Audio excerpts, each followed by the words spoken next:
Саламатсыздар ма? Бүгінгі видеода біз пайдалы және дәмді таңғы ас дайындаймыз. Алдымен керекті заттарды дайындап аламыз. Пиязымызды ұсақтап тураймыз. Басқа үлкен жеу ыдысымызға кабачкемізді үкіштен өткізіп аламыз.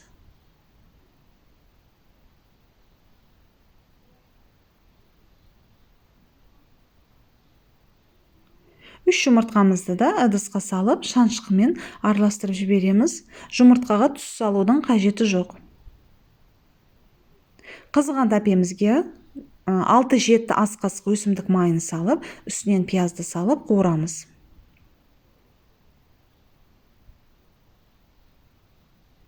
Жоғарғы отта қуыру қажет пиязды.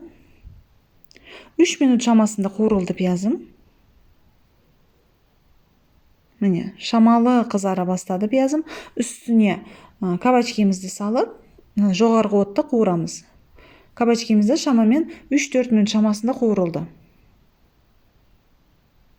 Міне, кабачкемнің түсі де өзгерді, көлемі де азайды. Міне, қуырып жатырмыз.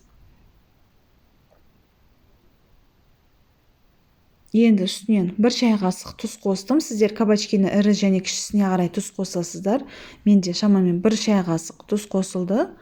Жарты шай қасықтан қара бұрыш, паприка және куркума қостым. Түсі әдем болады. Міне осылай сарғыш түске айланды әдем болып. Міне осылай массамызды тегістеп алып, үстінен ас көгімізді салып, үстінен жұмыртқамызды құямыз.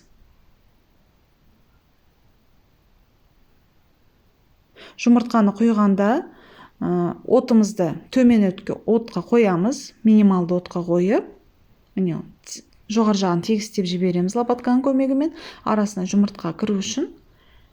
Енді сыртына қақпағын жауып, шамамен 5-6 минут дымдап қоямыз. Міне осылай кабачкеден дайындалған осылай омлетіміз дайын. Оты төменгі от болып тұр. Сыртын басып көрсеңіздер, жұмыртқасы піскен.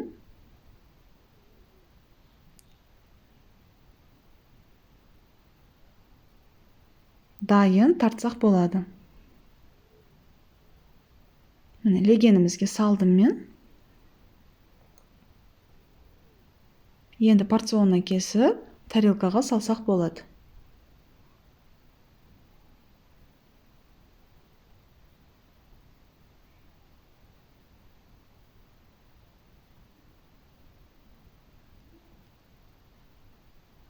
Міне осындай өте жұмсақ, пайдалы және дәмді таңғы ас болды. Ас болсын, сіздер де дайындап көріңіздер. Дәмі өте керемет болады.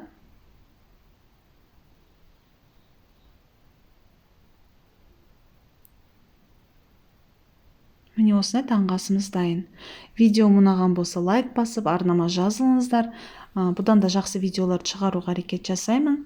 Сіздермен болған Диана, сау болыңыздар.